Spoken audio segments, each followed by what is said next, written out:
आज हम लोग देखेंगे डीएलएड द्वितीय सेमेस्टर सामाजिक विज्ञान का जो 2022 का प्रश्न पत्र है उसको सॉल्व करने की कोशिश करेंगे। आपका एग्जामिनेशन नज़दीक है और बहुत से क्वेश्चंस जो है बिना किसी हिचक के इन्होंने रिपीट किया हुआ है। तो इसे पढ़ोगे तो बहुत से क्वेश्चंस हम लोगों ने 23 का देखा था, 25 का देखा था, तो कॉमन थे। और इसमें भी जो सवाल आ गए हैं वो आए हुए हैं, वो 23 में भी हैं और 2025 में भी पूछे गए हैं। और उम्मीद है कि काफ़ी कुछ सवाल आपके 26 में भी पूछे जाएंगे। जो उसमें वस्तुनिष्ठ प्रश्न में पूछा हुआ है, कहीं कहीं उसे लघुत्तरी में या अति लघुत्तरी में पूछा है, जो अति लघुत्तरी में पूछा है उसे वस्तुनिष्ठ कर दिया है।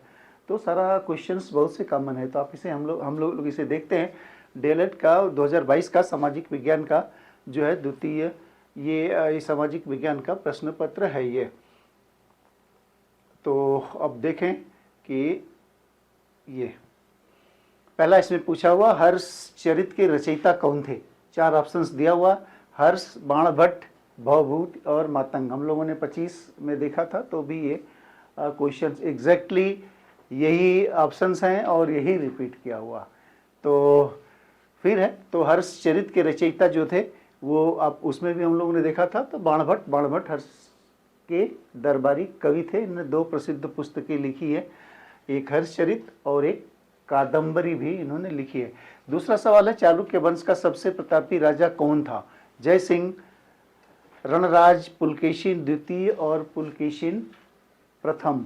तो पुलकेशिन प्रथम तो चालुक्य वंश का संस्थापक राजा माना जाता है और इसका बेटा था पुलकेशिन द्वितीय, जो पूरे चालुक्य वंश का सबसे प्रतापी शासक था। और इसी ने हर्षवर्धन को नर्मदा नदी के तट पे हराया था, जिसका वर्णन एहोल अभिलेख में मिलता है, जो इसके कोर्ट पोएट ने उस पे रविकीर्ति ने जैसे कि मेंशन करवाया है। तो सबसे प्रतापी शासक देखोगे तो ये है इनका पुलकेशिन द्वितीय। तो ये पुलकेशिन इधर पुलकेशिन द्वितीय हो गया।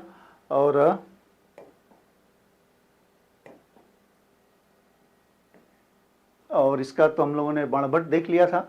अब तीसरा पूछा है कि वी आकार की घाटी नदी के किस मार्ग में बनती है। ये भी क्वेश्चन से रिपीट किया हुआ, जैसे हम लोगों ने देखा था उस समय। तो वी आकार की घाटी नदी ऊपरी जब पहाड़ों में रहती है तो वहाँ पे ये वी आकार की घाटी बनती है, तो इसका ये ऊपरी मार्ग होगा।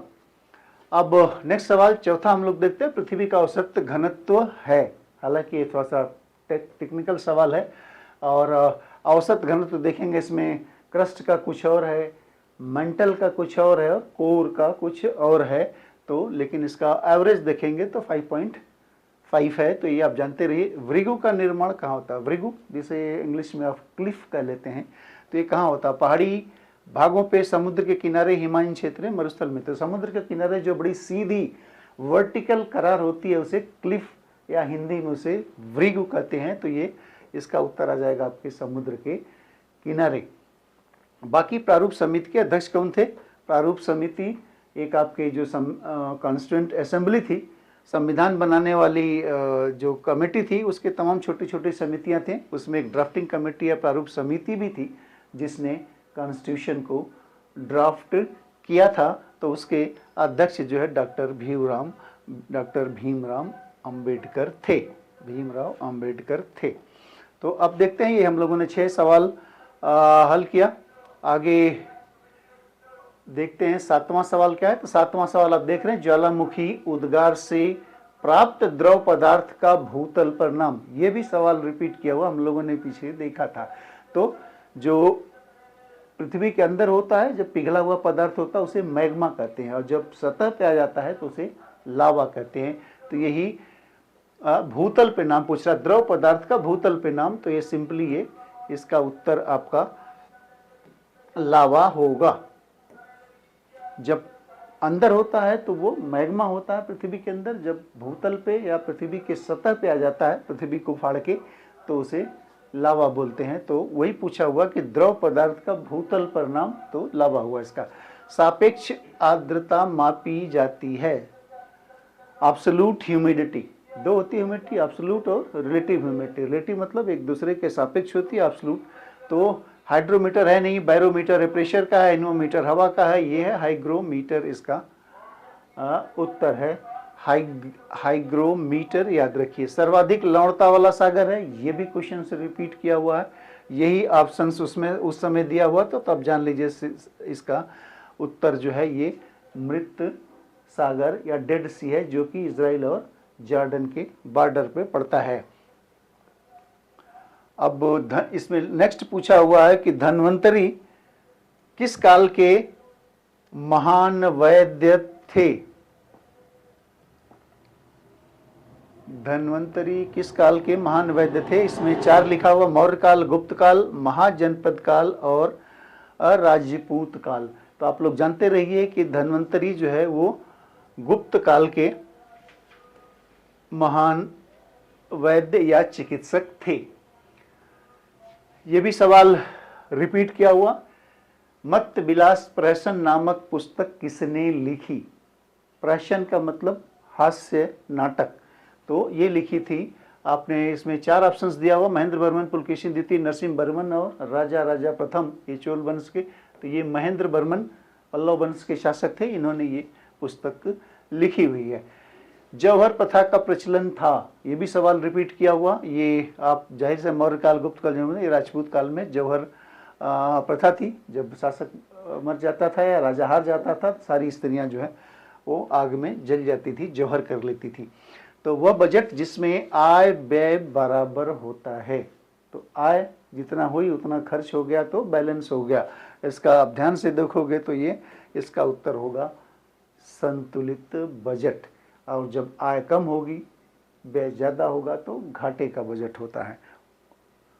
तो ये आपका संतुलित बजट हो गया इसका। अब अगला सवाल हम लोग देखते हैं, 15वां सवाल है इसका। भारतीय कृषि में निम्न उत्पादकता का कारण क्या है? उत्पादकता मतलब प्रोडक्टिविटी, मतलब 1 एकड़ में कितनी पैदावार हो रही है, वो उसकी प्रोडक्टिविटी है। तो इसमें कारण लिखा हुआ पिछड़ी तकनीकी, जोत का आकार छोटा, पिछड़ी तकनीक भी है। अभी बहुत जगह बैल और हल से खेती होती है, हमने मॉडर्न टेक्नोलॉजी का इस्तेमाल हर जगह नहीं हो पाता। जोत का आकार छोटा, ये भी सही है, ये हमारे एग्रीकल्चर की कैरेक्टरिस्टिक फीचर है कि हमारे यहाँ जो पैतृक ला आते हैं कि बाप से बेटों, बेटों से उनके बेटों पे ये संपत्तियों का वितरण, जमीन जायदाद का वितरण हो जाता है, तो साइज छोटी होती जाती है। तो साइज स्मॉल लैंड होल्डिंग्स है, तो जोत का आकार छोटा भी है। साख का प्रभाव, साख का मतलब क्रेडिट, उधार, लोन, ऋण, तो ये भी इजीली उपलब्ध नहीं है, तो एक ये भी कारण है। उपरोक्त सभी, तो जाहिर सी बात है तीनों सही है, तो इसका उत्तर आपका ये उपरोक्त सही ही होगा। तो हम लोगों ने 15 सवाल देख लिए कि ये पूछा हुआ, इसमें से ज़्यादातर क्वेश्चन जो है ये इन्होंने ये रिपीट किया हुआ। तो फिर आगे देखते हैं। एक सवाल छूट गया है, 11वां। अलाउद्दीन खिलजी ने कितने वर्ष शासन किया? है ना, तो ये 20 साल शासन किया था, क्योंकि आप दिल्ली सल्तनत में देखोगे तो जो गुलाम वंश था वो 1206 से 1290 तक था। 1290 से 1296 जलालुद्दीन खिलजी था, और 1296 में इसने हत्या करके जलालुद्दीन खिलजी की खुद शासक बन गया था, और 1316 ईस्वी में इसकी मृत्यु हो गई थी। तो 1296, 1316, 20 वर्ष इसने अलाउद्दीन खिलजी ने शासन किया था, और 1320 के बाद जो है फिर वो तुगलक वंश आ गया था, इसके मरने के 4 साल बाद ही। अब हम लोग देखेंगे अति लघुत्तरीय प्रश्न, है ना। तो ये भी 1-1 नंबर का सवाल है, आपको 1-1 लाइन, 2-2 लाइन लिखना है। सिंपली आप दिमाग में आइडिया है कि ये चीज़ें क्या है, तो आप उसका उत्तर लिख लोगे। तो मेन चीज़ें तो यही है कि अगर आइडिया है तो आप लिख लोगे। डेल्टा किसे कहते हैं? नदी के जहाँ से निकलती है उसे सोर्स कहते हैं, और जहाँ किसी वाटर बॉडीज़ में, झील में या समुद्र में मिलती है उसे माउथ कहते हैं। उल्टा है, आप इसे मत समझिएगा कि जहाँ से निकलते हैं उसे माउथ कहते हैं। माउथ नहीं कहते, उसे अंग्रेजी में सोर्स कहते हैं, और जहाँ मिलती है समुद्र में उसे माउथ कहते हैं। हिंदी में वहाँ उद्गम कहते हैं जहाँ से निकलती है, और जहाँ समुद्र में या झील में मिलती है उसे मुहाना कहते हैं। तो ये थोड़ा सा अंतर है। मुंह का मतलब उसकी पूंछ से समझिए। तो डेल्टा किसे कहते हैं? नदी जब अपने मुहाने पे आती है तो उसकी स्पीड एकदम कम हो जाती है और उसमें करोजन करने या काटने की क्षमता अत्यंत कम हो जाती है, तो अपने साथ जो भी बालू या मिट्टी या मलबा बहा के लाती है सारा वहाँ डिपॉजिट कर देती है। तो इस डिपॉजिशन से जो त्रिभुज के आकार की संरचना बनती है उसे डेल्टा कहते हैं। और गंगा और ब्रह्मपुत्र का डेल्टा, जिसे सुंदरबन डेल्टा कहते हैं, विश्व का सबसे बड़ा डेल्टा है। तो वही पूछा हुआ डेल्टा किसे कहते हैं। आप इसकी 2 लाइन लिखिए कि नदियों द्वारा अपने साथ बहाकर लाए तलछट, बालू या मिट्टी को मुहाने पर इकट्ठा कर देते हैं और इस जमाव से जो त्रिभुज के आकार की संरचना बनती है उसे डेल्टा कहते हैं। ज्वालामुखी कितने प्रकार के होते हैं? सुना होगा आपने अर्थक्वेक का ज्वालामुखी वोल्केनो। तो ज्वालामुखी जनरली 3 तरह के होते हैं। पहला होता है एक्टिव वोल्केनो, दूसरा होता है डोरमेंट और तीसरा होता है एक्सटिंक्ट। हिंदी में कहें तो एक्टिव का मतलब सक्रिय ज्वालामुखी होगा, डोरमेंट का मतलब प्रसुप्त या सुसुप्त ज्वालामुखी, और एक्सटिंक्ट का मतलब शांत या मृत ज्वालामुखी। तीनों में फर्क है। एक्टिव का मतलब या सक्रिय, जो हमेशा जिसमें से आग और ढेर राख वगैरह निकलती रहती है। जैसे इंडिया में भी एक सक्रिय ज्वालामुखी है, हो सकता है आपको पूछ दे। ये हमारे अंडमान निकोबार द्वीप समूह में बैरन आइलैंड। तो बैरन आइलैंड हमारा एकमात्र सक्रिय ज्वालामुखी हिंदुस्तान में है। तो ये आप याद रखिए। डोरमेंट जो होते हैं वो ऐसे ज्वालामुखी हैं जो किसी ज़माने में सक्रिय थे, आज शांत हैं, और भविष्य में कभी उद्गार हो जाएगा उसमें, इसे इनकार नहीं किया जा सकता। उसमें मतलब सक्रिय होने की संभावना है, ऐसे को डोरमेंट कहते हैं। तीसरा है एक्सटिंक्ट। ऐसे ही डोरमेंट में एक वेसुवियस था, पढ़ा होगा इसके बारे में। माउंट वेसुवियस इटली में था, जो कई सैकड़ों सालों बाद जो अचानक वो उद्गार हो गया, पूरे शहर को अपने आगोश में ले लिया। पोम्पेई वो जगह थी इटली में। तीसरा है एक्सटिंक्ट, जैसे कि कभी सक्रिय था अब वो मृत हो गया है, भविष्य में कभी भी उसके उद्गारित होने की संभावना नहीं है, तो वो हुआ एक्सटिंक्ट वोल्केनो। तो ये 3 तरह के होते हैं। वायुमंडल किसे कहते हैं? वायुमंडल मतलब एटमॉस्फेयर। हमारे चारों तरफ जो है वो वायुमंडल है। तो पृथ्वी के चारों तरफ जो वायु का एक आवरण है, वायु का घेरा है, उसे वायुमंडल कहते हैं। वायु में गैसों का एक घेरा, आप कह लीजिए। वायु का मतलब वायु जो है गैसों का मिक्सचर है। आप गैस भी कह सकते हो या वायु कहिए, ज़्यादा अच्छा है, क्योंकि गैस तो पर्टिकुलर होती है, नाइट्रोजन है, या गैसों का कहोगे तो अब ठीक होगा। तो हम पृथ्वी के चारों तरफ वायु के या गैसों के आवरण को हम वायुमंडल कहते हैं। सूर्य ताप किसे कहते हैं? इसे सूर्य ताप को मतलब अंग्रेजी में इंसोलेशन कहते हैं। इंसोलेशन का मतलब जो लाइट या एनर्जी या उष्मा पृथ्वी सन से पृथ्वी पर पहुंचती है, उसे हम सूर्य ताप अंग्रेजी में इंसोलेशन कहते हैं। इंसोलेशन का मतलब इनकमिंग सोलर रेडिएशन, जो सूर्य से पृथ्वी पे रेडिएशन आ रहा, लाइट आ रही है, उसी को हम इंसोलेशन या सूर्य ताप कहते हैं। हिंदी में जो गर्मी लाइट या जो भी पृथ्वी पे पहुंच रही है, सूर्य ताप कहते हैं। ज्वार भाटा किसे कहते हैं? आपको मालूम होगा। ज्वार भाटा जनरली पीरियाडिक रूप से समुद्र के तल में परिवर्तन आता है। तो इस पीरियाडिक दिन में 24 घंटे में लगभग 2 बार ज्वार और भाटा आते हैं। ज्वार क्या होता है, भाटा क्या होता है? समुद्र के तल को ऊपर उठना और नीचे गिरना की जो प्रक्रिया है उसे हम ज्वार भाटा कहते हैं। ऊपर उठता है वो ज्वार है, नीचे गिरता है समुद्र का तल वो भाटा है। अंग्रेजी में से टाइड्स कहते हैं। तो क्या लिखोगे आप इसे? एक लाइन अगर लिखना होगा तो समुद्र की जल सतह का नियतकालीन, नियत मतलब पीरियडिक, नियतकालीन रूप से ऊपर उठने को ज्वार और नीचे गिरने को भाटा कहते हैं। अंग्रेजी में से टाइड्स कहते हैं। गुलाम वंश का अंतिम शासक कौन था? तो अंतिम शासक गुलाम वंश का क्यूमर्स था, शमसुद्दीन क्यूमर्स। कहीं कहीं कैकोबाद लिखा है, लेकिन कैकोबाद की हत्या जलालुद्दीन खिलजी ने करी थी और उसके बाद एक 3 साल का बच्चा भी बना था, उसके बाद उसकी भी हत्या करी थी, तो वो शमसुद्दीन च्यूमर्स है। तो गुलाम वंश का अंतिम शासक शमसुद्दीन च्यूमर्स को ही माना जाता है। अब आइए, कौटिल्य क्यों प्रसिद्ध है? कौटिल्य, चाणक्य को कौटिल्य कहते हैं, इनका नाम असली विष्णुगुप्त था। तो विष्णुगुप्त, कौटिल्य और चाणक्य एक ही व्यक्ति हैं। क्यों प्रसिद्ध हैं? तो मुख्यतः 1 नंबर का सवाल लिखना था, 2 कारण से ही लिखिए। क्यों? मौर्य वंश की स्थापना में इनका प्रमुख योगदान रहा और इन्होंने एक महत्वपूर्ण पुस्तक अर्थशास्त्र लिखी है जिससे ये प्रसिद्ध हैं। तो मौर्य वंश की स्थापना के लिए जाने जाते हैं और अपनी पुस्तक अर्थशास्त्र के लिए ये जाने जाते हैं। चोल वंश का संस्थापक कौन था? विजयालय। विजयालय को चोल वंश का संस्थापक माना जाता है। तो ये आप आइए, कुतुबुद्दीन ऐबक कौन था? इतना सारा मटेरियल होगा आपको लिखने के लिए कि चूंकि 1 नंबर का सवाल है, तो आप लिखिए कुतुबुद्दीन ऐबक दिल्ली सल्तनत की इसने नींव रखी थी और गुलाम वंश का पहला शासक था।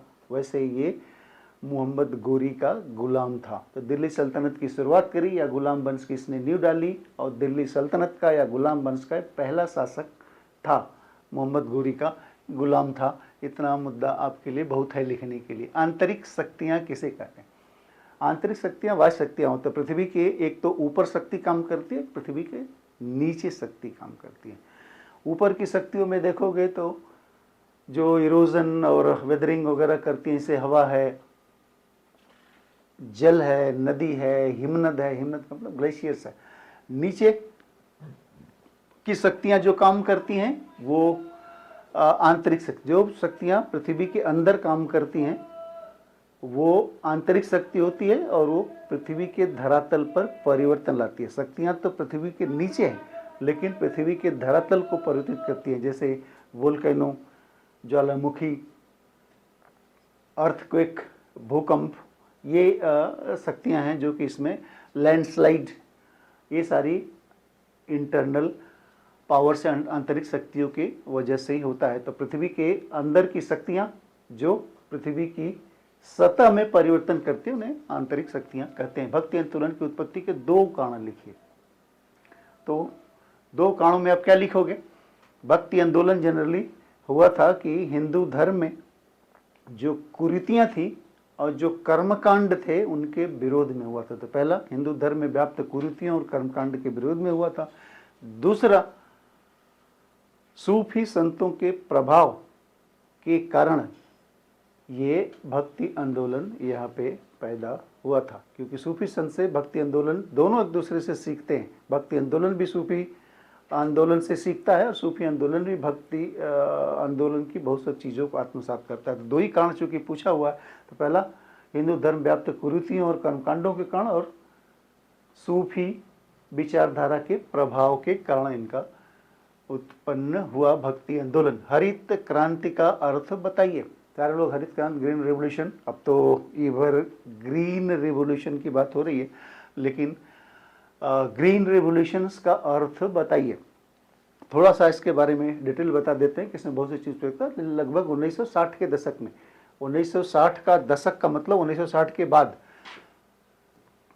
1960 का दशक कहेंगे तो 1960 से ये 70 का दशक माना जाएगा। तो 1960 का दशक के उत्तरार्ध में, पूर्वार्ध मतलब 5 से पहले 61, 62, 63, 64, 65 और उसके बाद उत्तरार्ध, पूर्वार्ध, उत्तरार्ध में लगभग ये मान लीजिए 66, 67 के आसपास, 66 मान लीजिए 1966 में ये एक कृषि सुधार योजना थी। हरित क्रांति क्या थी? कृषि सुधार योजना थी, और जो 1960 के दशक में प्रभाव में आई और इसने भारत को एक खाद्यान्न आयातित देश से एक खाद्यान्न निर्यातक देश बना दिया।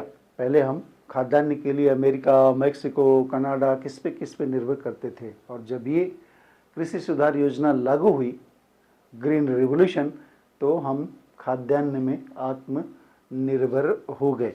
तो अब हम लेमैन की तरफ से थोड़ा सा इसे बता दे रहे हैं कि इससे और भी सवाल पूछा जा सकता है। और इंडिया में इसके father of green revolution doctor M S Swaminathan को जाना जाता है। वैसे वैश्विक लेवल पे देखिए तो डॉक्टर नॉर्मन बोरलॉग जो कि अमेरिकन कृषि वैज्ञानिक थे, उसे वैश्विक स्तर पे उनको इसके पितामह मानते हैं। इंडिया में एम एस स्वामीनाथन को माना जाता है। तो था क्या इसमें, इसके कई इम्पैक्ट हैं। जनरली इसमें 2 फूड ग्रेन्स पे ज़्यादा काम किया, एक गेहूँ व्हीट और दूसरा राइस। सबसे ज़्यादा प्रोडक्शन इन्हीं का बढ़ा, बाकी पल्सेस और भी सारी चीज़ें इसे अछूती रहीं और कुछ रीजन में ही प्रभावी रहा, जैसे पंजाब, हरियाणा और वेस्टर्न उत्तर प्रदेश, पश्चिमी उत्तर प्रदेश में ही। हुआ क्या क्या था उसमें, 4 कंपोनेंट हैं इसके।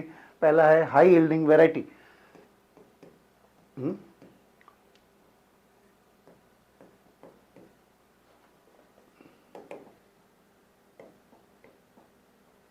तो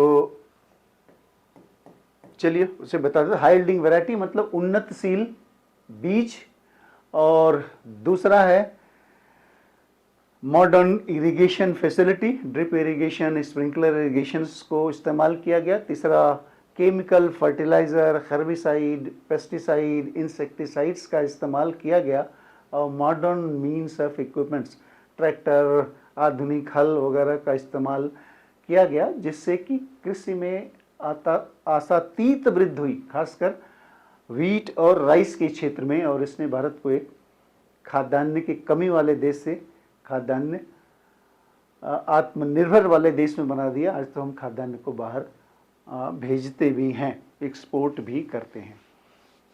तो ये हरित क्रांति था। अर्थ बताया है कि ये कृषि सुधार योजना थी जिसने 1960 के दशक में भारत में अपनाया गया, और इसमें उन्नतशील बीज, केमिकल फर्टिलाइज़र, पेस्टिसाइड, इंसेक्टिसाइड, सिंचाई के साधन और तकनीकों का प्रयोग करके कृषि में आशातीत, कृषि प्रोडक्शन में आशातीत वृद्धि हुई। ये ग्रीन रिवोल्यूशन या हरित क्रांति हुआ। इसके फादर जो है आपके एम एस स्वामीनाथन माने जाते हैं। भारत के क्षेत्र में कैसा पूछता है वो लिखूंगा, भारत में पूछेगा तो एम एस स्वामीनाथन है, अगर इंटरनेशनल लेवल पे, वैश्विक लेवल पे पूछेगा तो डॉक्टर नॉर्मन बोरलॉग।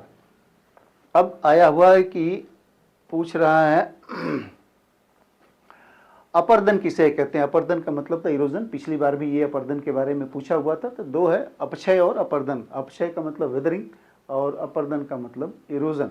दोनों में फ़र्क है। हो सकता है कभी अपक्षय के बारे में पूछ दे वेदरिंग। तो वेदरिंग क्या है, जो वायु शक्तियाँ हैं, चाहे वायु हो, जल हो या और भी कोई कारण हो, ग्लेशियर हो, जिसकी वजह से बाहर के चट्टानों वगैरह को ये रगड़ के, घिस के छोटे छोटे मलबे में बदल देते हैं, टुकड़े कर देते हैं, तो वो वहीं पड़ा रहता है, तो वो वेदरिंग हुआ। लेकिन इरोजन में क्या होता है, वो वहाँ से उठा के जल से या हवा से कहीं और ले जाके डिपॉजिट किया जाता है। तो ये कंप्लीट प्रोसेस अपर्दन होता है। इसमें तीनों प्रोसेस इन्वॉल्व हैं, कटाव, बहाव और जमाव। मतलब उसे कट करना, उसे ट्रांसपोर्ट करना, उसे डिपॉजिट करना। तो कटाव, बहाव और जमाव जहाँ होता है वहाँ अपर्दन होता है। सिर्फ जहाँ कटाव होता है वो वेदरिंग होता है। तो दोनों में फ़र्क है। तो अपर्दन क्या है, ये वायु शक्तियाँ जैसे जल हुआ, वायु हुआ, ग्लेशियर्स हुआ, ये पृथ्वी के जो उभड़े हुए भाग हैं, जैसे पठार हैं या पर्वत हैं, उन्हें काट छाट के रगड़ करके समतल करने का काम करते हैं। ये अपर्दन की क्रिया होती है। अब आग्नेय शैल किसे कहते हैं। शैल का मतलब रॉक, इसका इंग्लिश में है, और 3 तरह की रॉक होती है, इग्नियस रॉक, सेडिमेंट्री रॉक और मेटामॉर्फिक रॉक। हिंदी में कहें तो आग्नेय शैल, अवसादी शैल और कायांतरित या रूपांतरित शैल। तो आग्नेय शैल का होता है जो पृथ्वी के अंदर मोल्टेन मैग्मा, जो पिघला हुआ पदार्थ ऊपर आके जम के रॉक में बन जाता है, उसे आग्नेय शैल कहते हैं। और इसी के इरोजन वगैरह से इसी के इरोजन से और बाकी जाके लो लैंड पे धीरे धीरे डिपॉजिट होता है और वो सेडिमेंट्री रॉक होता है।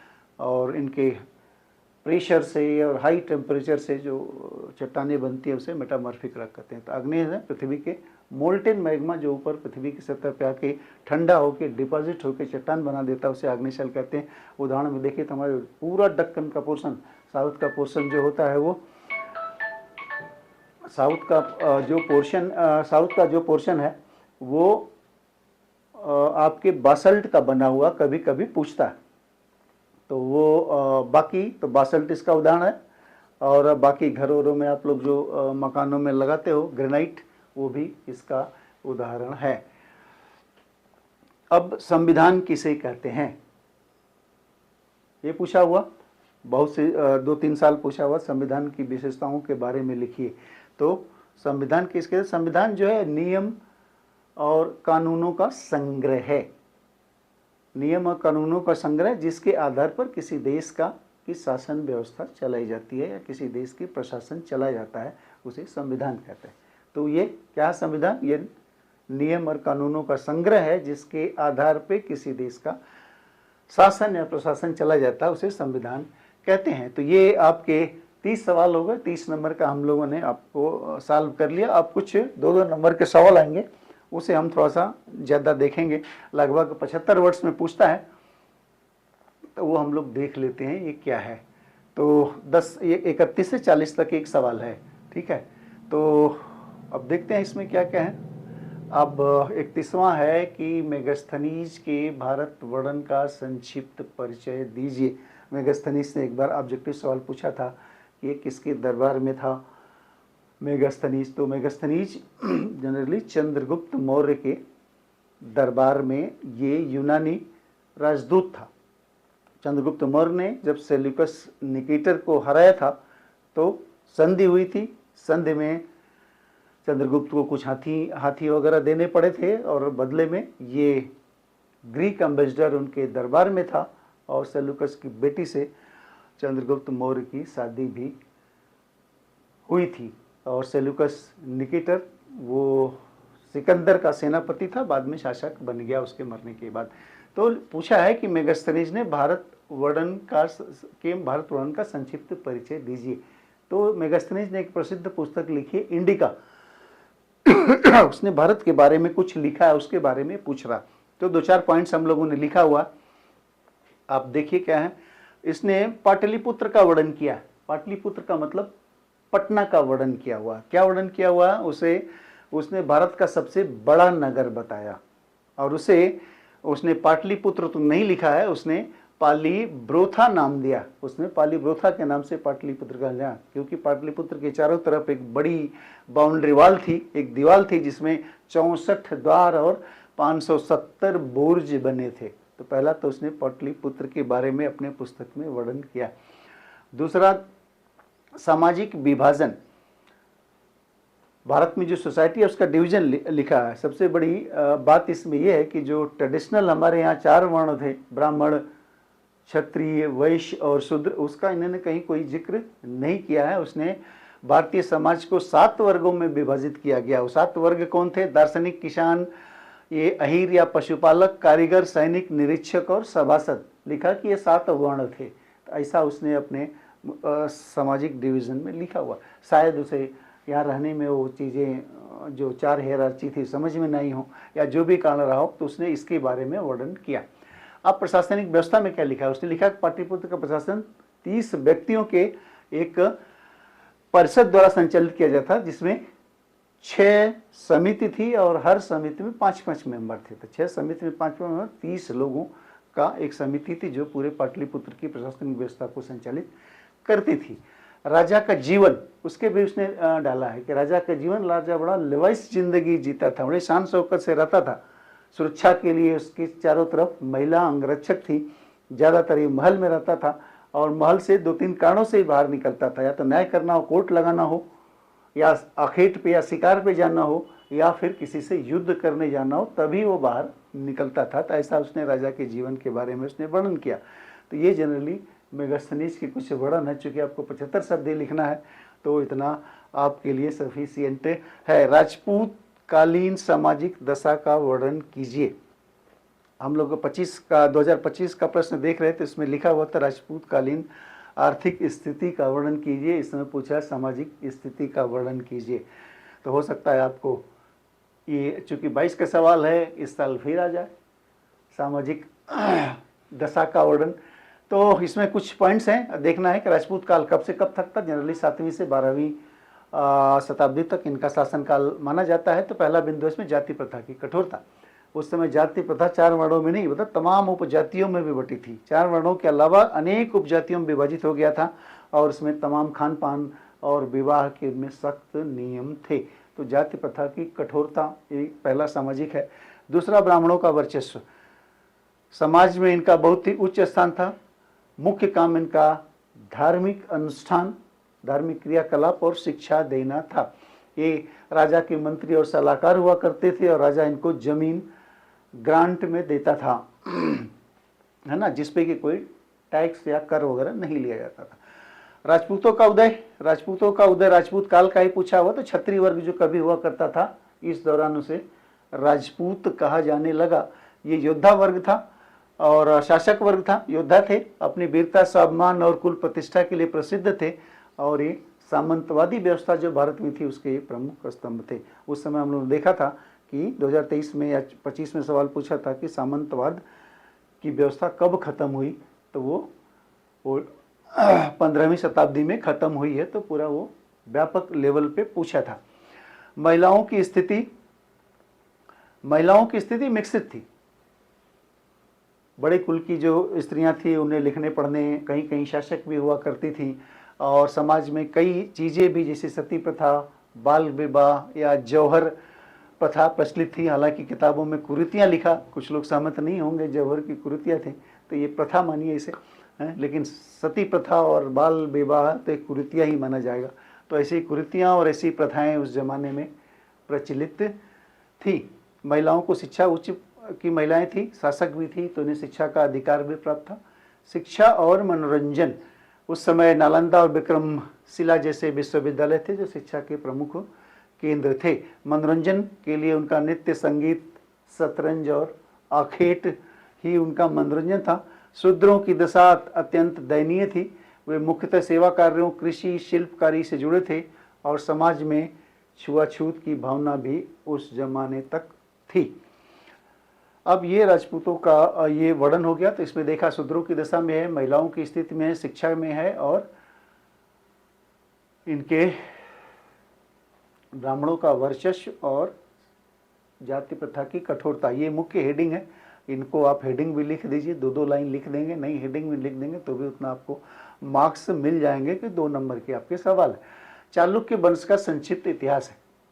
चालुक्य वंश से बहुत सवाल पूछते हैं। चालुक्य वंश का संस्थापक था, सबसे अभी देखा था हम लोगों ने, सबसे प्रतापी शासक कौन था, और ये चालुक्य वंश का संक्षिप्त इतिहास पूछा है। तो चालुक्य वंश दक्षिण और लगभग मध्य भारत का एक प्रभावशाली राजवंश था, जो 6वीं से 12वीं शताब्दी तक चला। मुख्यतः इसकी और इनके शासनकाल को कर्नाटक इतिहास का स्वर्ण युग माना जाता है। मोस्टली इनकी 3 ब्रांचेस थी। असली जो ब्रांच थी इनकी बादामी या वातापी के चालुक्य, ये तीनों कर्नाटक के आसपास ही था। तो ये बादामी या वातापी के चालुक्य था, पहली इनका ब्रांच यहीं शुरू हुई जो असली थे। इनके वास्तविक संस्थापक पुलकेशिन प्रथम थे, जो 6वीं शताब्दी में चालुक्य वंश की नींव डाली, और इन्हीं का बेटा पुलकेशिन द्वितीय हुआ, जिसने सम्राट हर्षवर्धन को हराया था। दूसरा, वेंगी के पूर्वी चालुक्य इनकी राजधानी थी वेंगी। इसी पुलकेशिन द्वितीय ने ही आंध्र के क्षेत्रों को जीतकर अपने बड़े भाई विष्णुवर्धन को वहाँ का राजा बना दिया था, और जो बाद में उसने इस स्वतंत्र वंश की स्थापना करी वेंगी के चालुक्य को। तो एक तो हुआ आपका वातापी या बादामी के चालुक्य, दूसरा है वेंगी के चालुक्य, तीसरा है कल्याणी या पश्चिमी चालुक्य। ये हैं राष्ट्रकूटों के पतन के बाद, ये सबसे लास्ट ब्रांच रही है इनकी। चालुक्यों की ने इसको राष्ट्रकूटों के पतन के बाद इस ब्रांच की नींव पड़ी। तैलप द्वितीय ने इसकी नींव रखी थी, और इस वंश का सबसे प्रतापी शासक था विक्रमादित्य खष्ट, विक्रमादित्य छठवां। इसी के दरबार में एक कवि हुआ करता था बिल्हण, जिसने लिखा है विक्रमांक देव चरित। कल्हण से कंफ्यूज मत करिए, कल्हण ने राज तरंगिणी लिखी है जो कश्मीर का इतिहास है। बिल्हण इसके शासन राज्य में था विक्रमादित्य छठा, और उसने लिखा है विक्रमांक देव चरित। तो ये विक्रमादित्य छठवीं के बारे में उसने वर्णन किया है। बिल्हण वो था कल्हण। आप आगे आइए, 34वां पृथ्वी की आंतरिक संरचना के बारे में पूछा है। तो पृथ्वी का आंतरिक संरचना देखें तो इसके 3 भाग होते हैं। बाहर की तरफ अर्थ क्रस्ट या भूपर्पटी होता, बीच में मेंटिल होता है, नीचे क्रोड या कोर होता है। तो पहला भूपर्पटी, ये सबसे बाहरी, प्याज का छिलका देखिए, छिलके की तरह सबसे बाहरी पतली परत है। महासागरों के नीचे लगभग 5 किलोमीटर इसकी मोटाई है, और महाद्वीपों के नीचे देखें तो 30 से 50 किलोमीटर की इसकी मोटाई है। मुख्यतः यह सियाल, सिलिका और एल्युमिनियम का बना हुआ होता है। सियाल, सिलिका और एल्युमिनियम का बना हुआ। मेंटल उसके नीचे मेंटल की परत है, और ये 29 किलोमीटर की गहराई तक ये मंटल का भाग माना जाता है। पूरे पृथ्वी के आयतन का देखें तो 84% है।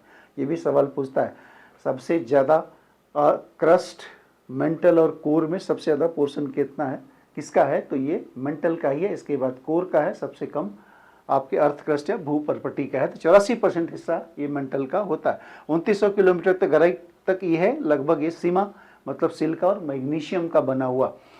और इसका जो ऊपरी हिस्सा होता है वो जनरली सेमी सॉलिड होता है, और वहीं वोल्केनो से के ये मैग्मा वहीं एस्थेनोस्फीयर से ही फोड़ के निकलते रहते हैं, तो उसे एस्थेनोस्फीयर कहते हैं। लास्ट है अंदर वाला जो है, अंदर का भाग जो होता है उसे क्रोड या कोर कहते हैं, और ये 2900 से लगा के 6371 किलोमीटर लगभग पृथ्वी के केंद्र तक है, जिसे 6371 किलोमीटर, कहीं 6400 किलोमीटर लिखा, वो कोर उसका मानते हैं केंद्र, वहाँ तक फैला हुआ। ये निफे मतलब निकिल और एफी का मतलब आयरन, निकिल और आयरन का बना हुआ है। इसके 2 भाग होते हैं, बाहरी कोर और आंतरिक कोर। तो बाहरी कोर तो सॉलिड होता है, लेकिन अंदर का कोर जो है लिक्विड होता है। ये थोड़ा सा ध्यान देने की ज़रूरत है कि कोर में बाहरी कोर सॉलिड और अंदर का कोर लिक्विड। इतना प्रेशर हो, सॉरी, बाहर का ये आपका तरल है, गलत बोल रहा था मैं, बाहर का तरल अवस्था में होता है, अंदर का सॉलिड है। ये क्यों है, बाहर तरल है अंदर सॉलिड है, इसका असर इतना हैवी प्रेशर है कि वो वहाँ का पोर्शंस को उसने सॉलिड बना रखा है। तो कोर 2 भाग होते हैं, बाहरी कोर और आंतरिक कोर। बाहरी कोर वो आपका लिक्विड फॉर्म में है, लेकिन इनर कोर वो आपका सॉलिड फॉर्म में है, वो हाई प्रेशर की वजह से। अब पूछा है चंद्रग्रहण और सूर्यग्रहण में अंतर। ग्रहण क्या है, ग्रहण एक खगोलीय घटना है, और इसमें क्या कब होता है, जब पृथ्वी, सूर्य और चंद्रमा एक सीधी रेखा में आ जाते हैं, तो ये ग्रहण जैसी घटनाएं होती हैं, चाहे वो सूर्य ग्रहण हो या चंद्र ग्रहण हो। अब चूंकि अंतर पूछा है तो आप देखिए, मैंने पॉइंट वाइज थोड़ा सा लिख दिया इसे, कि सूर्य ग्रहण कब होता है, जब चंद्रमा सूर्य और पृथ्वी के बीच में आ जाता है, तो चंद्रमा की छाया पृथ्वी पे पड़ती है, तो उस समय सूर्य ग्रहण होता है। चंद्रमा कहाँ जाता है, सूर्य और पृथ्वी के बीच में, तो सूर्य के प्रकाश को चंद्रमा रोक देता, पृथ्वी पे जाने नहीं देता, तो पृथ्वी पे सूर्य ग्रहण होता है। और जब पृथ्वी सूर्य और चंद्रमा के बीच में आ जाती है तो चंद्र ग्रहण होता है, क्योंकि पृथ्वी सूर्य को किरणों को चंद्रमा तक आने से बाधा पहुंचाती है, तो उस समय ये चंद्र ग्रहण होता है। दूसरा अंतर है, सूर्य ग्रहण हमेशा दिन के समय होता है, सूरज दिन में निकलता है, तो जाहिर सी बात है सूर्य ग्रहण दिन में ही होगा, और चंद्र ग्रहण चंद्रमा रात में निकलता है, तो चंद्र ग्रहण रात के समय में होता है। तीसरा है, सूर्य ग्रहण केवल अमावस्या, जिसे न्यू मून कहते हैं इंग्लिश में, अमावस्या के दिन होता है, और चंद्र ग्रहण केवल पूर्णिमा के दिन होता है, जिस दिन पूरा चांद निकला होता है। सूर्य ग्रहण बहुत कम समय के लिए होता है, मुश्किल से 7-8 मिनट के लिए होता है, जबकि चंद्र ग्रहण घंटों हो सकता है। और सूर्य ग्रहण नंगी आंखों से देखना खतरनाक होता है, उससे कुछ हानिकारक कीड़े आती है, आंखों को नुकसान पहुंचा सकती है। चंद्र ग्रहण में इस तरह की कोई चीज़ें नहीं होती, इसलिए सूर्य ग्रहण देखने के लिए हमें स्पेशल चश्मे उसमें लगाने की ज़रूरत पड़ती है, या हम इनडायरेक्ट उसे देख सकते हैं। तो ये अंतर चंद्र ग्रहण और सूर्य ग्रहण में है, कोई खास नहीं है, आपको ये चीज़ें इसकी आइडिया होगी। अब 36 पूछ रहा है कि भारतीय कृषि की विशेषताएं एवं महत्व बताइए। विशेषताएं पूछ रहा, महत्व भी पूछ रहा। विशेषताएं का मतलब कैरेक्टरिस्टिक फीचर, हमारे एग्रीकल्चर के कैरेक्टरिस्टिक फीचर्स क्या है और हमारे एग्रीकल्चर का इम्पोर्टेंस क्या है, दोनों दो चीज़ें हैं। आप विशेषताएं देख लेते हैं, 4-4 पॉइंट हम लोगों ने दे दिया, याद रहेगा तब कर लिया। पहली विशेषता है मानसून पर निर्भरता। मिलता जुलता सवाल आपके वस्तु प्रश्न में भी इसका था। मानसून पर निर्भरता मतलब भारतीय कृषि को मानसून का जुआ कहते हैं कि हर जगह भी सिंचाई के साधन नहीं है, तो अच्छा मानसून होता है तो फसल अच्छी होती है, मानसून खराब होता है तो फसल अच्छी नहीं होती। इसीलिए भारतीय कृषि को मानसून का जुआ कहते हैं। हालांकि अब कृषि की व्यवस्थाएं हर जगह काफ़ी कुछ हो गई हैं धीरे धीरे, तो अब मानसून पर निर्भरता कम हो रही है, लेकिन अभी भी बहुत से हमारे क्रॉप हैं, जैसे दलहनी फसल, तिलहनी फसल, दलहन तिलहन के अभी बहुत से क्षेत्र जहाँ बोए जाते हैं वो इनकी निर्भरता उस पर अभी मानसून पे है। इसीलिए इसे मानसून पर निर्भरता हमारे कृषि का एक कैरेक्टरिस्टिक फीचर है, विशेषता है। खाद्यान्न फसलों की प्रधानता, हमारे यहाँ लगभग इतनी बड़ी पॉपुलेशन है 140 करोड़ लोगों की,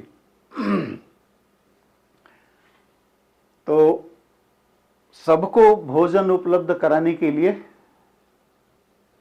खाद्यान्न के अलावा और रास्ता क्या है, और भी कोई कमर्शियल क्रॉप खाली लगा देंगे तो खाद्यान्न कहाँ से आएगा, बाहर से मंगाना पड़ेगा।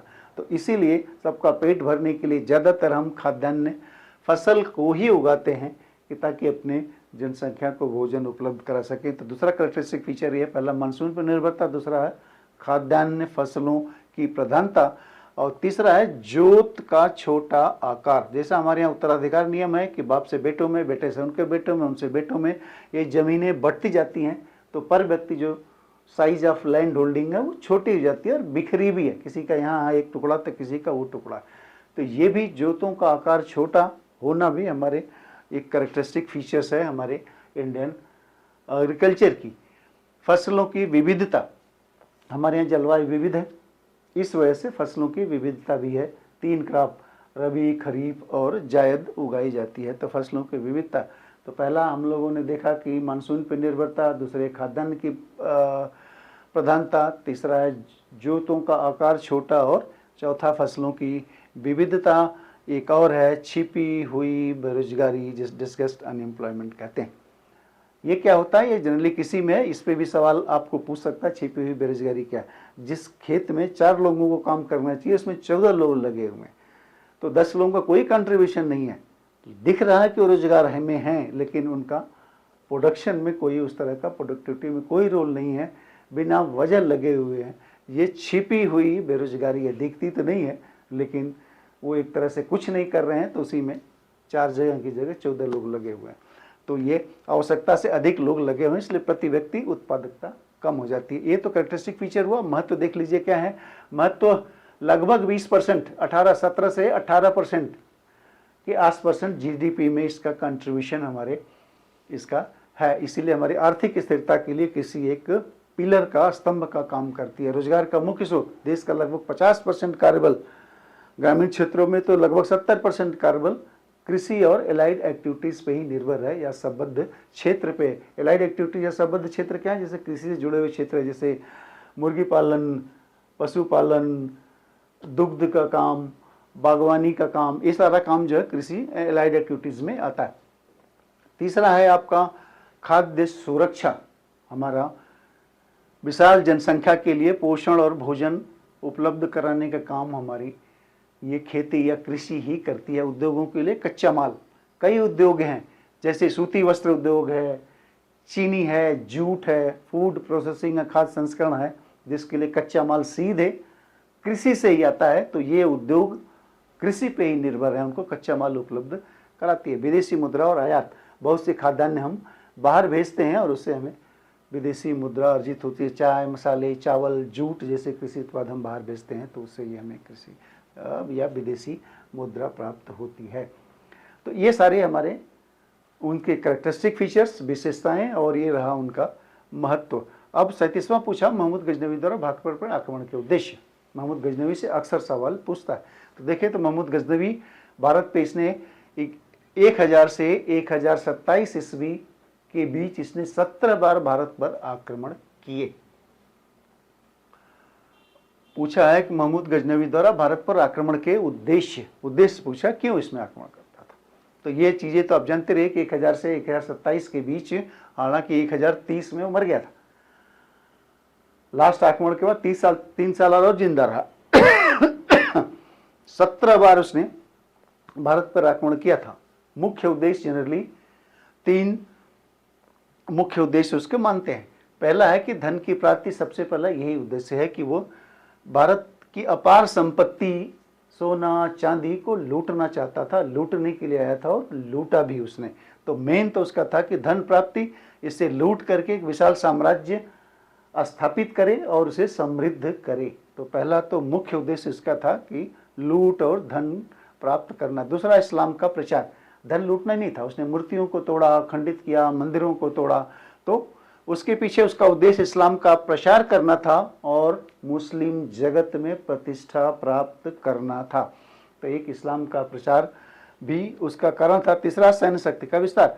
भारत से लूटे गए धन से उसने एक शक्तिशाली सेना तैयार की, जिसकी मदद से उसने मध्य एशिया, ईरान के क्षेत्रों में अपना प्रभाव बढ़ाया। तो ये 3 कारण हुआ, एक तो धन प्राप्त करना, दूसरा इस्लाम का प्रचार करना, तीसरा है सैन्य शक्ति का विस्तार करना, और एक और है यश और गौरव की लालसा।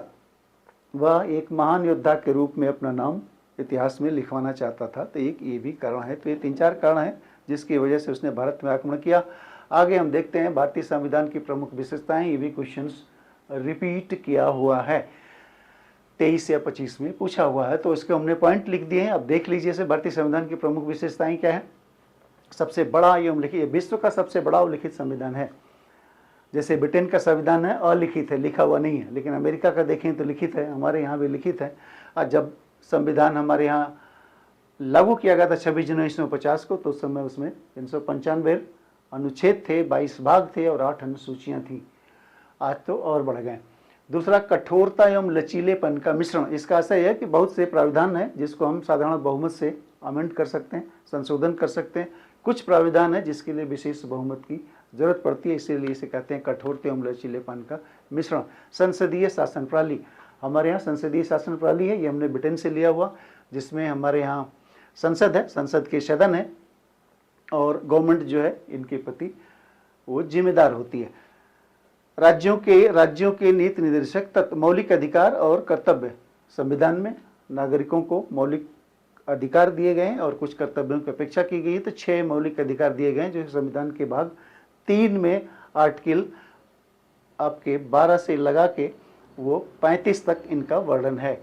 मौलिक कर्तव्य ये संविधान के 4थे भाग में, जहाँ की ये आपका नीति निर्देशक तत्व है, लेकिन ये 51A आर्टिकल में 11 इनके मौलिक कर्तव्य निर्धारित किए गए हैं। एक सवाल पूछा था कि मौलिक कर्तव्यों की संख्या कितनी है, तो जब संविधान लागू हुआ था उसमें कोई मौलिक कर्तव्य नहीं थे। बाद में इसमें 42वें संशोधन में 10 कर्तव्य इसमें जोड़े गए और 86वें संशोधन से 1 कर्तव्य और जोड़ा गया। आज की तिथि में 11 आपके मौलिक कर्तव्य हैं। राज्यों की नीति निर्देशक तत्व, ये राज्यों के लिए गाइडलाइंस है कि वो एक वेलफेयर स्टेट का स्थापना करे, तो उसमें ये काम अपने संसाधनों को ध्यान में रखते हुए करने के लिए निर्देश हैं। पंथ निरपेक्ष राज्य या सेक्युलरिज्म कह लीजिए, ये भी हमारा एक संविधान के कैरेक्टरिस्टिक फीचर है। राज्य का कोई, राष्ट्र का कोई धर्म नहीं है और जो भी सारे धर्म हैं सबको बराबर का अधिकार प्राप्त है। स्वतंत्र न्यायपालिका है बिना किसी हस्तक्षेप के, ये भी कैरेक्टरिस्टिक फीचर्स है हमारी। और ये न्यायपालिका सुप्रीम कोर्ट है हमारा, ये संविधान का संरक्षक है और हमारे फंडामेंटल राइट्स का भी रक्षक है। एकल नागरिकता, सिंगल सिटीजनशिप है, जैसे अमेरिका में डुअल सिटीजनशिप है, हमारे यहाँ सिंगल सिटीजनशिप है। किसी भी राज्य के आप रहने वाले हों, आप भारत के नागरिक हैं। वयस्क मताधिकार, जो 18 साल होने के बाद आपको सबको बिना किसी भेदभाव के वोट देने का अधिकार है। और विभिन्न स्रोतों से निर्मित लगभग 70% पोर्शन हमारा 1935 का जो एक्ट था उसे लिया गया है। बाकी 10 देशों से कई पोर्शंस हमने संविधान के अलग अलग चीज़ों से हमने इसे लिए हैं। तो कई स्रोतों से निर्मित किया गया। और त्रिस्तरीय शासन व्यवस्था शुरू में 2 स्तरीय शासन व्यवस्था थी, एक केंद्र में थी, दूसरा राज्य में थी। और 73वां और 74वां जो संविधान संशोधन हुआ उससे पंचायती राज्य व्यवस्था लागू की गई। तो त्रिस्तरीय शासन व्यवस्था यहाँ पे हो चुकी है। 39वां हम देखते हैं चोल शासन की प्रमुख विशेषताएं। ये भी बड़ा कैरेक्टरिस्टिक फीचर है, इससे छोटे छोटे सवाल भी पूछते हैं। तो चोल साम्राज्य जाना कि साउथ में ही था, अपने शासन प्रबंध विशेषकर स्थानीय स्वशासन के लिए इतिहास में प्रसिद्ध है। तो पहला स्थानीय स्वशासन या लोकल सेल्फ गवर्नमेंट, आज हमारे जो पंचायती राज व्यवस्था है प्रिकर्सर्स, ये चोल शासन से ही लिया गया है। ये चोल शासन की सबसे अनूठी विशेषता थी, गांव का प्रशासन ग्रामीणों द्वारा स्वयं चलाया जाता था, राजा का इसमें जनरली कोई हस्तक्षेप नहीं होता। 2 तरह की सभाएं थी, उर और सभा, इसे महासभा भी कहते हैं। उर सामान्य ग्राम की सभा थी जिसमें गांव के सारे जो निवासी थे वो मेंबर हुआ करते थे। बाकी सभा या महासभा कहते थे ब्राह्मण गांव, जिसको राजा ड्यूटी फ्री लैंड देता था, टैक्स फ्री, तो उनकी सभा हुआ करती थी। और इनका ये सारी सभाएं उर और सभा जो है ये कर वसूलना, न्याय करना, मंदिर, तालाब इत्यादि की रख रखाव का काम ये करते थे। दूसरा प्रशासनिक विभाजन, राज्य को 4 स्तरों पर विभाजित किया था। मंडलम प्रांत, राज्य को मंडलम कहा जाता था। वलनाडु जिलों का समूह, जैसे हमारे यहाँ कमिश्नरी मान लीजिए, और नाडु जिला था, और कुर्रम या गांव था। तो ये कभी कभी पूछता, मंडलम प्रांत, वलनाडु जिलों का समूह, नाडु जिला या कुर्रम गांव। विशाल नौसेना, चोलों के पास बहुत बड़ी विशाल नौसेना थी, इतना प्रभावी थी कि बंगाल की खाड़ी को चोलों की झील कहा जाता था, इतना शक्तिशाली थी। उन्हीं अपनी नौसेना के बल पे इन्होंने श्रीलंका, सुमात्रा, मलय, मलेशिया जैसे द्वीपों पे इनका शासन चलता था और इनके अधिकार क्षेत्र में था। भू राजस्व जनरली 1/3 जितना प्रोडक्शन होता था उसका 1/3 हिस्सा ये कर के रूप में वसूलते थे। कला और वास्तुकला, द्रविड़ कला, मंदिरों के निर्माण की द्रविड़ कला है, ये चोलों के समय ही पनपी, पल्लवित और पुष्पित हुई। तंजावुर का बृहदेश्वर मंदिर इसके लिए फेमस है। नटराज के छोटे छोटे जो मूर्तियां मिलती हैं वो इन्हीं के चोलों की ही देन है। सिंचाई व्यवस्था इन्होंने सिंचाई व्यवस्था को बढ़ाने के लिए कावेरी नदी पे बांध बनाए, कई नहरें नदियों से निकाली और तालाब और कुएं भी खुदवाए इन्होंने सिंचाई व्यवस्था के लिए। तो ये इनके चोलों के कुछ कैरेक्टरिस्टिक फीचर हैं। उम्मीद है कि सारी चीज़ों आपको अच्छा होगा। अशोक का जीवन परिचय एवं उपलब्धियां लास्ट है, आपके 2022 के सवाल के पेपर का लास्ट है। तो जीवन परिचय देख लेते हैं, उसके बाद इनकी उपलब्धियों को देखते हैं। सारी आप लोगों को पता है, थोड़ा सा एक बार सरसरी तौर पर देख लेते हैं तो आपको पता लग जाएगा। देवनामप्रिय अशोक मौर्य इसका पूरा नाम था। शासन काल इसका 268 से 232 ईसा पूर्व तक था। वंश मौर्य राजवंश था, फादर इसके बिंदुसार थे, दादा चंद्रगुप्त मौर्य थे। शासक बनने से पहले ये उज्जैन और तक्षशिला का गवर्नर था अशोक। उज्जैन और तक्षशिला का गवर्नर। उपलब्धियां था, सबसे बड़ी उपलब्धि इसकी कलिंग विजय थी जो 261 BC में हुई। हालांकि चंद्रगुप्त मौर्य की भी इच्छा थी कि कलिंग पे विजय प्राप्त करे और इनके पिताजी बिंदुसार की भी इच्छा थी कलिंग पे विजय प्राप्त करे, लेकिन नहीं कर पाए। और अंत में अशोक ने 261 BC में कलिंग पे आक्रमण किया और उसे विजित किया।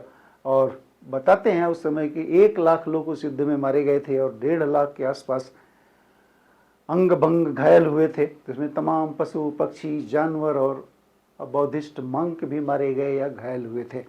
और उस विभीषिका से अशोक इतना दुखी हुआ कि उसने फिर भैरी घोष से भैरी घोष को त्याग कर धम्म घोष का मार्ग अपनाया, युद्ध को छोड़ के शांति का मार्ग अपनाया। धम्म का प्रतिपादन, धम्म आप जिसे हम धर्म कहते हैं उसी को पाली भाषा में धम्म बोलते हैं। तो अशोक का जो धम्म है वो कोई धर्म नहीं था, बल्कि ये कुछ मोरल कोड ऑफ कंडक्ट थे। आपको इथिक्स थे, ये करना है, ये नहीं करना, आप ये करें। तो वो आचार, नैतिक आचार संहिता थी जिसे अशोक का धम्म कहते थे। जनरली इसमें माता पिता की सेवा करना, हिंसा, सत्य, समी, धर्मों के प्रति सम्मान इत्यादि के बारे में इसमें पालन करने के बारे में लिखा हुआ। शिलालेख और स्तंभलेख। अशोक भारत का पहला शासक था जिसने अपने धर्म को उसने शिलालेखों और स्तंभों पे लिखवाया और राज्य में जगह जगह उन्हें कराया ताकि उसे लोग पढ़ सके, उनका पालन कर सके। हमारा जो राजकीय चिन्ह है वो भी सारनाथ के एडिक्ट से लिया गया है, स्तंभ से लिया गया। लोक कल्याणकारी राज्य, उसने प्रजा के कल्याण के लिए सड़कें बनवाई, सराय बनवाई, छायादार वृक्ष लगाए और पशुओं और आदमियों के लिए हॉस्पिटल भी उसने बनवाए। बौद्ध धर्म का प्रचार, उसने श्रीलंका में अपने बेटे महेंद्र और अपनी बेटी संघमित्रा को बौद्ध धर्म के प्रचार के लिए श्रीलंका भेजा। यूनान में भी अपने बौद्ध धर्म के प्रचार के लिए उसने अपने दूत भेजे। तो ये अशोक के जीवन परिचय और उनके उपलब्धियों के बारे में है, तो हम लोगों ने ये देख लिया। हालांकि इससे आप देखिए एक बार, ये रिटन मैटर अगर आपको चाहिए तो इसमें आप जाके लिंक है, लिंक को आप डाउनलोड करके इसे प्राप्त भी कर सकते हैं। हालांकि ऐसा कुछ इसमें लिखा नहीं, जो सामान्य सी बातें हैं वही लिखी हैं, लेकिन आपको लग रहा है कि इसके आपको दोबारा देखने की ज़रूरत है तो वहाँ जाके लिंक से आप इसे डाउनलोड कर सकते हैं।